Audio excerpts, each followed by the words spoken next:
श्री शिवाय नमस्तु। और रविवार की जब प्रदोष पड़ती है तो शिव बेलपत्र के पेड़ के नीचे निवास करते हैं।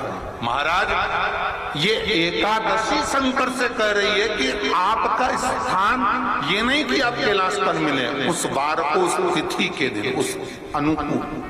हमारे यहाँ कहते हैं सोमवार की जो प्रदोष पड़ती है वो इच्छा पूर्ति करती है, मंगलवार की प्रदोष रोग से मुक्ति देती है, बुधवार की प्रदोष कामना की पूर्ति करती है, गुरुवार की प्रदोष शत्रुओं का नाश करती है, शुक्रवार की प्रदोष सुख और शांति देती है, शनिवार की प्रदोष संतान का सुख देती है, और रविवार की प्रदोष जो काम दुनिया में कोई नहीं कर सकता वो अच्युत फल की प्राप्ति रविवार की प्रदोष करा देती है। महाराज ऐसी प्रदोषों का नियम वर्णन किया चाहिए। भगवान कहते ठीक है तू थोड़ी देर खड़ी हो। एकादशी सम्मुख खड़ी हुई, पार्वती जी ने जिस अंगुष्ठ का जल पीने के लिए लिया था हाथ में, बस पीने ही वाली थी, शंकर भगवान ने वही हाथ में जल लेकर एकादशी के हाथ में उसको देकर कहा ले, ये मेरे द्वारा निर्मित एक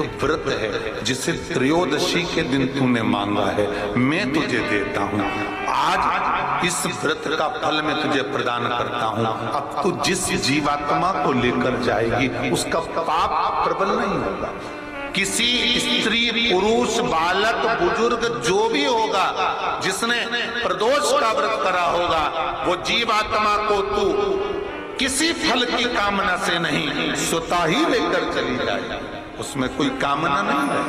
बन सके जीवन में 11 प्रदोष या 26 प्रदोष करने के बाद आप उसका उद्यापन कर विराम भी दे सकते। प्रयास करना जब जिस महीने में जो प्रदोष पड़ा करे, जब प्रदोष पड़े बन सके 1 बेलपत्र, बन सके 5 बेलपत्र, शमी पत्र, हरा मूंग बेलपत्र,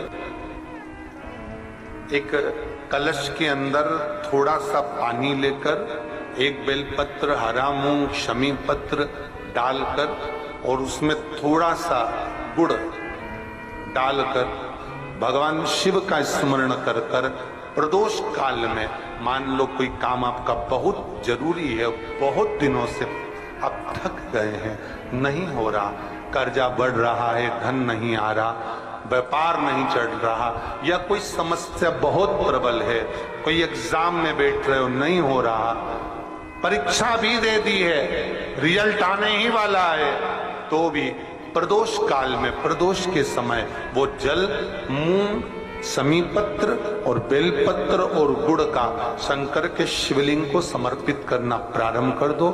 2 या 3 प्रदोष करोगे बाबा आपकी मनोकामना शीघ्र पूर्ण कर देगा। 2 या 3 करो, बाबा करेगा। श्री शिवाय नमस्तुभ्यं, हर हर महादेव। तो आपने हमारे इस वीडियो में पंडित प्रदीप मिश्रा जी के मुकाबिन से ये सुना है कि यदि प्रदोष सोमवार, मंगलवार, बुधवार, बृहस्पतिवार, शुक्रवार, शनिवार या रविवार की आती है तो इन सभी प्रदोषों का अलग अलग आपको लाभ प्राप्त होता है। तो इस महीने में आने वाली प्रदोष रविवार की है, यानी इस माह में यदि आप प्रदोष का उपाय करते हैं तो आपको मनवांछित फल की प्राप्ति होती है। और पंडित प्रदीप मिश्रा जी के अनुसार जो काम दुनिया में कोई भी नहीं कर सकता है वो काम इस प्रदोष के द्वारा आप कर सकते हैं। यानी आपके घर में धन संपदा की भी वृद्धि हो सकती है, अपने दुख कष्टों को भी इस प्रदोष के द्वारा दूर कर सकते हैं और अपने सभी दुख पीड़ाओं को भी दूर कर सकते हैं। इसके लिए आपको बेलपत्री के वृक्ष के नीचे एक घी का दीपक अवश्य लगाना है। तो चलिए इस वीडियो में बता के दूसरे उपाय के बारे में जानते हैं। तो दूसरे उपाय के अनुसार यदि आपके घर में कर्जा बहुत ज़्यादा बढ़ गया है, आपके व्यापार भी नहीं चल रहा है और यदि आप किसी सरकारी नौकरी की तैयारी कर रहे हैं और उसका रिजल्ट आने वाला है तो फिर भी आप इस उपाय को कर सकते हैं। तो इस उपाय में आपको प्रदोष के दिन एक कलश में थोड़ा सा जल लेकर उसमें गुड़, एक समी पत्र, एक बेलपत्र और मूंग के दाने थोड़े से डालकर उसे प्रदोष काल में शिव जी पर समर्पित करें। यह उपाय आपको 3 से 4 प्रदोष करना है इसे, और भगवान शिव जी से प्रार्थना करनी है कि वो आपकी मनोकामना को पूर्ण करे। तो अगर आपको हमारी वीडियो अच्छी लगी तो हमारे इस वीडियो को लाइक करके चैनल को सब्सक्राइब कर